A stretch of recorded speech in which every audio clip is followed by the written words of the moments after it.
Plenty of political headlines this morning, everybody, which means Dr. Caroline Heldman, professor of critical theory and social justice at Occidental College, is here to break it all down for us. Caroline, good morning to you. Always great to have you with us on a Thursday morning. Good morning. It's great to see you, Melvin.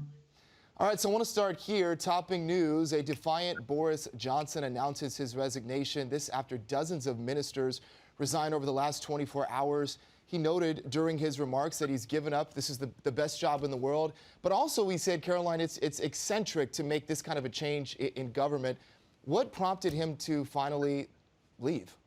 Well, the fact that more than 50 of his ministers have resigned over his scandals, right? So this is just one scandal too many. If you've been following the news, you know that Boris Johnson has been his prime ministership has been riddled with scandals. The big ones being that he was partying. He and his staff were partying while others were in lockdown and not following COVID guidelines in the early days of the pandemic. And more recently, he appointed a minister who had sexual misconduct allegations, and he said he didn't know, and then it turns out he did know. So members of his own party, folks he has appointed, are turning on him. And so what happens next?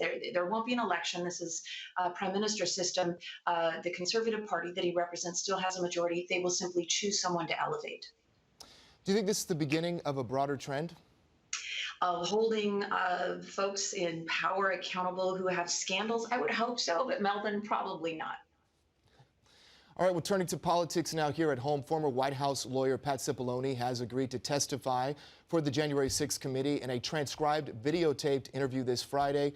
Why is his testimony so important, and what should we expect here? Great question. So we've heard so much about Pat Cipollone, who is legal counsel or was to President Trump. We've already heard a lot about him in previous January 6 hearings. He is the person, according to others, who really stood in the way, held our democracy together, stood in the way of Trump using his fake elector scheme. He also warned about violence leading up to January 6th and tried to get Trump to do more on the day of. So now we're going to hear it from the horse's mouth. I would expect that he will confirm what a lot of other folks have already said about him. Do you think that we're going to see some of this testimony at the next scheduled hearing on Tuesday, July 12th? Absolutely. He is going to be the star witness, right, given his proximity. So we've heard a lot about what he did from folks who have less power and were further away from the president. So I'm anticipating that the committee will share some of that footage. They're not going to have him live because perhaps he's not necessarily a fully cooperating witness, but they will certainly see curated aspects of his testimony. I want to go now to President Biden. He is getting hammered from all sides now. Republicans have been critical of him since before he took office, but now this wide swatch of Democrats are questioning whether he is a leader who can meet these times.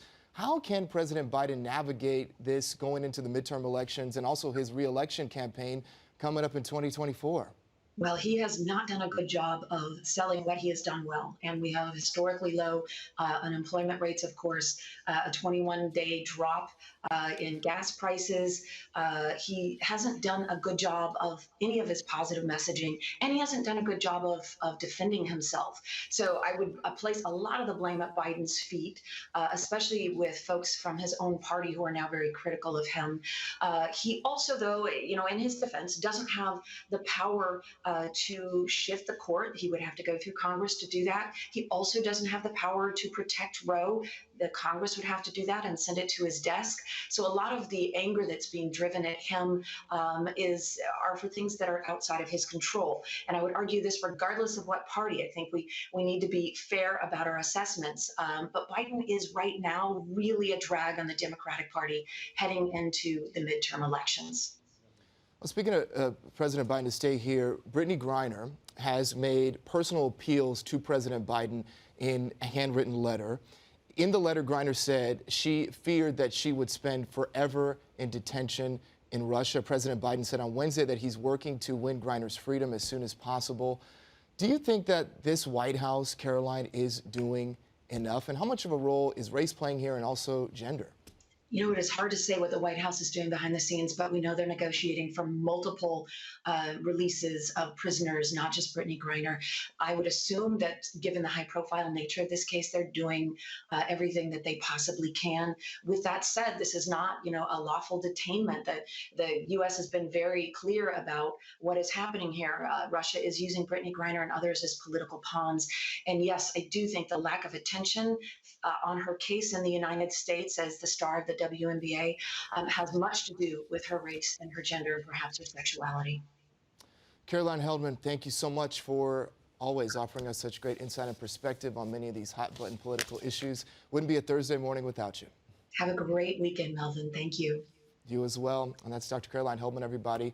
She's professor of social justice, race at Occidental College.